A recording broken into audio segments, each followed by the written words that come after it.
They say life gets quieter after 60, but what happens when that quiet turns into something more dangerous?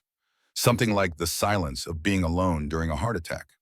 If you've ever lived by yourself or spent long stretches of time without someone nearby, you may have asked yourself this question: what would I do if it happened to me?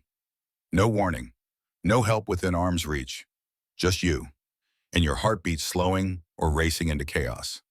This video is about preparation, not panic. It's about the quiet confidence that comes from knowing you're not helpless, even if you are by yourself. Today, we're going to talk about 7 lifesavers, simple, powerful things that could help you survive a heart attack alone after 60. But before we get there, I want to ask you something. Have you ever felt a tightness in your chest and told yourself it was nothing? Ever felt short of breath while sitting still, or dizzy for no reason, and brushed it off as just getting older? You're not alone, and this conversation might change the way you think about those moments forever. We're not here to scare you. We're here to help you feel stronger, safer, and more prepared. Because when it comes to your heart, a few small actions can make a world of difference. Before we dive into the details, make sure to subscribe to this channel so you never miss another life-saving tip. All right, let's begin.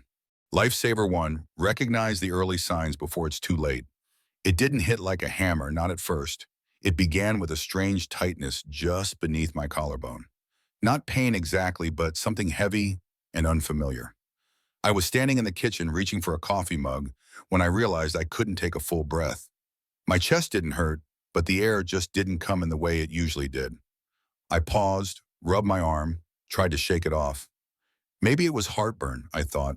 Maybe I slept funny. But something deeper told me otherwise. As a doctor, I've spent decades teaching others about the early signs of a heart attack. I've told patients time and time again, don't wait for it to be dramatic. The truth is, most heart attacks, especially in older adults, don't arrive with sirens. They creep in quietly. A bit of pressure here, a flutter there, an odd shortness of breath when you're doing nothing at all. For some, it shows up as pain in the jaw or shoulder. For others, it's nausea, dizziness, or a sense of fatigue that seems out of place. My friend Louise, who's 78, told me her heart attack started as a dull ache in her upper back, like she was wearing a backpack full of bricks that she never put on. No chest pain, no warning, just this deep, dragging sense that something was off. And this is where the danger lies. These subtle signs are easy to dismiss. We blame the weather, something we ate, or just age catching up with us. But in those early minutes, your heart is sending you a message. If you ignore it, you might lose the only chance you have to stop things from getting worse. You've lived in your body a long time. You know when something doesn't feel right, so don't brush it off. Don't try to be tough. Listen carefully. Your body often whispers before it screams. The sooner you pay attention, the more likely you are to survive. If any part of this story feels familiar, or if you've ever experienced something similar but weren't sure what it meant, leave a comment below and share your experience. And if you found this helpful, go ahead and subscribe so you won't miss the rest of this series. We're building something here for people like us, people who care enough to prepare. Lifesaver 2, don't wait. Call for help now. The moment you suspect something might be wrong with your heart, the very first thing you should do is reach for your phone. Not to text someone, not to Google your symptoms, but to call and help. I know, that sounds obvious, right? And yet, you'd be surprised how many people hesitate. They wait to see if the feeling passes. They try to tough it out. Some even convince themselves they're overreacting. I've seen it more times than I care to admit, and I've done it myself. Years ago, I had a patient named Justin. He was 76, lived alone, and prided himself on being independent. One morning, he felt a strange ache spreading across his chest and into his left arm. He waited 5 minutes, then 10. He got in the shower thinking maybe he just needed to relax. By the time he called for help, it was too late to save a significant part of his heart muscle. He survived, but barely, and he never got back the same strength or confidence. When I had my own scare, I didn't wait. I picked up the phone and called for help. No second guessing, no justifying. Because every minute your heart is starved of oxygen, damage begins. The sooner help is on the way, the better your chances of making it through with as little harm as possible. And let's be honest, if you're living alone, you don't have time to weigh your options. You need to act. The emergency responders aren't there to judge you. They're not going to roll their eyes if it turns out to be indigestion. In fact, they'd rather be called for nothing than arrive too late. Let me offer you something practical. Take a minute today to make sure you know how to quickly access your emergency call feature on your phone, even when the screen is locked. Many phones have an SOS shortcut you can activate with just a couple of button presses. Learn it, practice it, because in a real emergency, your hands might be shaky, your thinking might be cloudy. Make it simple for yourself. And please, don't try to drive. I say this with all the love and urgency I can. If you think you're having a heart attack, do not get behind the wheel. I've seen people collapse mid-drive. The risk isn't just to yourself, but to everyone on the road. Let the professionals come to you. They're trained, equipped, and ready to save your life. If you've ever hesitated to call for help because you weren't sure, I get it. But next time, don't wait. Call immediately. And if this message hit home for you, leave a comment below and share your thoughts. And please, hit that subscribe button if you haven't yet. We're just getting started, and there's more to come. Lifesaver 3. Chew the pill that can save your life. When my heart started sending out its quiet warning, I reached for the phone first. The second thing I reached for was a small white bottle in my kitchen drawer, my aspirin. Not because I had a headache, not because someone told me to, but because I knew what that tiny pill could do if I acted fast. I remember an early lecture in medical school. Our professor, a gray-haired man with a gentle voice, once said, "If you're having a heart attack and you only have time for one action before help arrives, chew an aspirin." Not swallow, chew. It stayed with me all these years, and that morning it came back in a flash. Aspirin is one of the simplest, most widely available tools we have to fight heart attacks in those early minutes. It works by thinning the blood and slowing the formation of clots. In many heart attacks, a clot blocks one of the arteries that feed the heart. Chewing aspirin can help restore just enough blood flow to buy you time until the professionals arrive. There's something else people don't always realize. It has to be plain aspirin. Not coated, not time release. Just regular, old-fashioned aspirin. And chewing it, not swallowing, gets it into your bloodstream faster.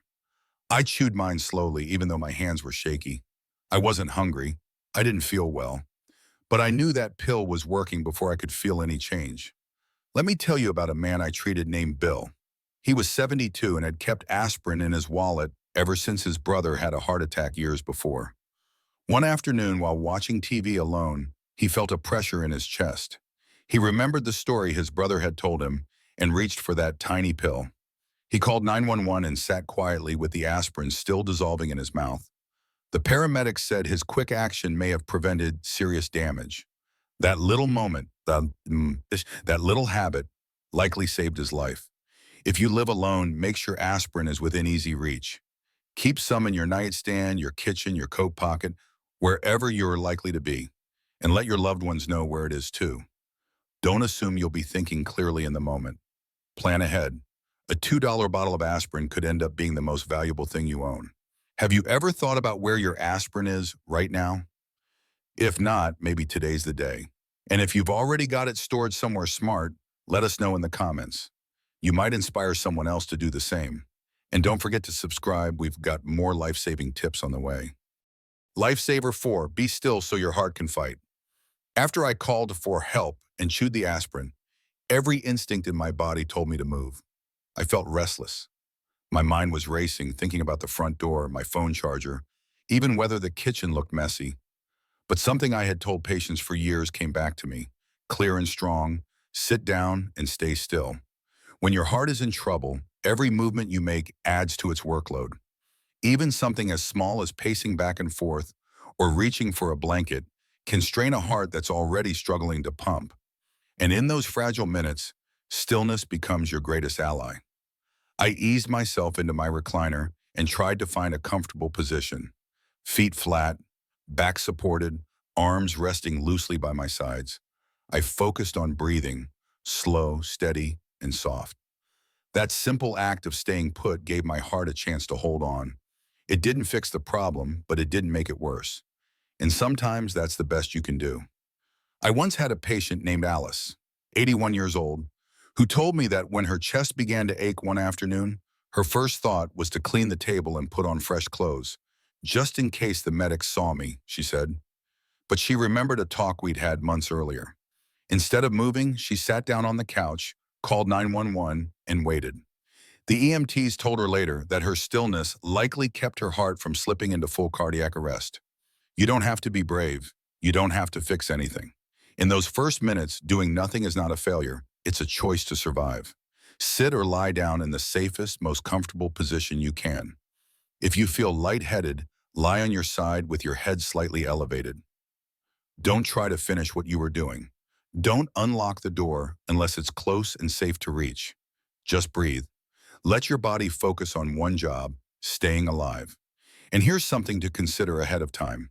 Think about where you spend most of your day. Is there a chair with good support nearby? Is it easy to sit down quickly if you ever need to? Planning for small things like this can make a big difference when every second counts. Have you ever caught yourself pushing through something your body was begging you to rest from? If so, you're not alone. But maybe next time you'll remember this moment. And if you found this helpful, let me know in the comments. I'd love to hear your thoughts. And if you haven't yet, now's a great time to subscribe. There's more ahead that just might help you or someone you love. Lifesaver 5. Unlock the door to let help in. Once I had called for help, taken my aspirin, and settled into my chair, I glanced toward the front door. It was locked, like it always is. And that's when it hit me. What if I lost consciousness before they arrived? Would they be able to get in? Would they waste precious minutes trying to force their way inside? It seems like such a small thing, but in an emergency, even 30 seconds can mean everything. If you're physically able and the door's close by, unlocking it might be one of the most important things you do after calling 911. It's not about being dramatic. It's about clearing the path for help to reach you faster.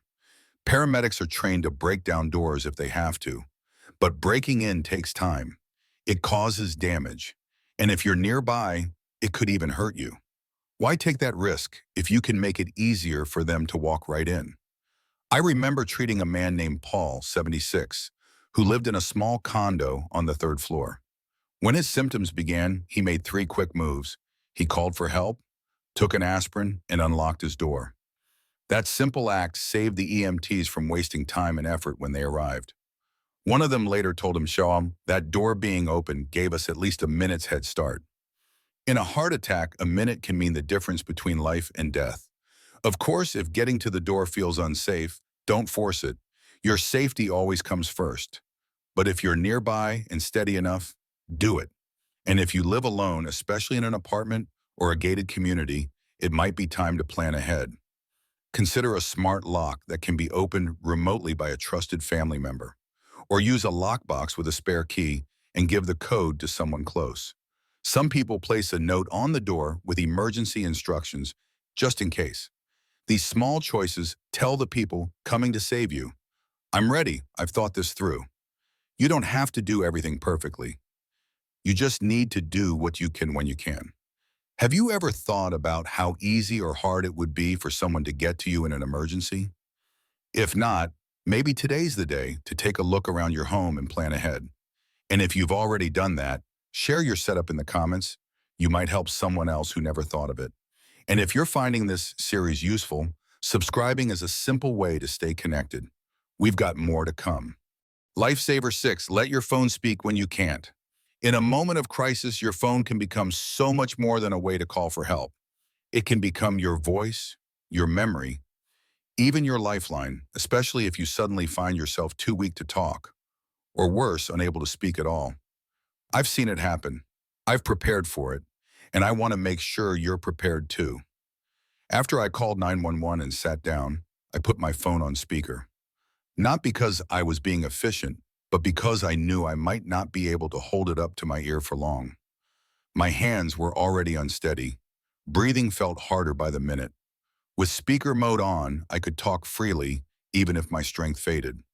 I could hear the dispatcher clearly, and more importantly, they could hear me and everything else. They listened to my breathing. They picked up on the pauses in my speech. and they stayed with me until the medics arrived. Using your phone hands-free not only helps you conserve energy, it lets the other person pick up on clues about your condition. Even if you stop speaking, the dispatcher can still hear what's happening. They might hear a fall, they might hear silence, and they'll know to act fast. And here's another tool that doesn't get talked about enough: your phone's medical ID. If you're ever unconscious when help arrives, having your medical information available on your lock screen can be a lifesaver. Things like your name, age, allergies, medications, and emergency contacts can guide the care you receive. I had a patient once, a woman named Susan, who passed out just before the EMTs walked in. Because her phone had her medical ID set up, they knew she had diabetes and a penicillin allergy right away. That stopped them from giving her the wrong medication, and it helped them call her daughter before they even left the house. It takes less than 5 minutes to set up. On most smartphones, you can do it through the health or emergency settings. Add your conditions, meds, and at least one emergency contact. You never know when you won't be able to speak for yourself, but with a little preparation, your phone can speak for you. Have you set up your medical ID yet? If not, I encourage you to do it today. And if you already have, let us know in the comments. It might be the gentle nudge someone else needs. If this part of the series has helped you think differently about your phone, go ahead and subscribe. Sometimes the smallest things end up making the biggest difference. Lifesaver 7. Use your breath to stay alive. When fear takes over, everything tightens: your chest, your mind, your world. And during a heart attack, that fear can become just as dangerous as the pain itself. I've seen it many times. People who were doing fine one moment spiral the next, not because their heart failed, but because panic took hold. And that's why I want to talk about one of the most overlooked tools you have: your breath. It sounds almost too simple, doesn't it? Breathing. We do it all the time without thinking. But during a heart attack, breathing can shift from automatic to intentional. And when used correctly, it can steady your nervous system, slow your heart rate just enough, and give your body a fighting chance to hold on. I remember my own hands trembling as I sat there, waiting for the medics. The pressure in my chest hadn't worsened, but my thoughts were spinning. That's when I closed my eyes and began the same breathing technique I had taught patients for years. In slowly through the nose for 4 seconds, hold for just a beat, out gently through the mouth for 6 seconds. Then again, in for 4, out for 6, like a slow wave, over and over. Each breath became a tiny anchor in a storm of uncertainty. It didn't make the symptoms go away, but it calmed my body. It softened the panic, and it helped keep my heart from racing into something more dangerous, like an arrhythmia or total collapse. I once worked with a man named Frank.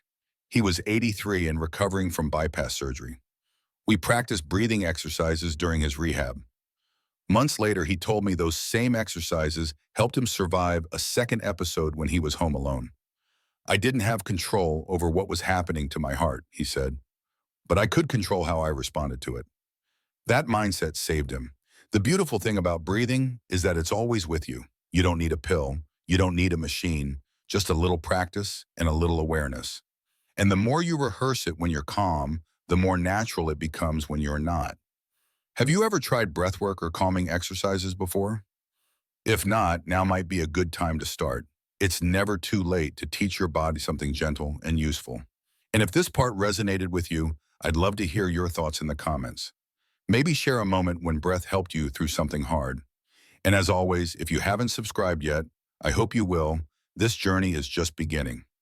Final thoughts: you're never powerless. If this story has shown you anything, I hope it's this: being alone doesn't mean being helpless. You don't need to be a doctor. You don't need fancy equipment. You just need a little knowledge, a little preparation, and a whole lot of heart. Because the truth is, survival doesn't always come from something big. It often comes from the small choices we make in quiet moments. The decision to stop and listen when something feels off. The courage to call for help without second guessing. The simple act of sitting down, breathing slow, and letting your body catch up. Each step we talked about might seem small on its own, but together they form a chain that can keep you grounded when the world starts to spin. And maybe the most important reminder of all: your life is worth protecting. No matter your age, no matter your health history, no matter how alone you may feel sometimes, you matter. Your heart matters. And there are people out there, including me, who care enough to make sure you're ready. If this video touched something in you, please click the like button. It helps more than you know. And don't forget to subscribe and turn on the notification bell so you never miss a story or a tip that could save a life, maybe even your own. Thank you for spending your time with me today. Take care of yourself. Stay curious, stay ready, and above all, stay here. The world still needs you.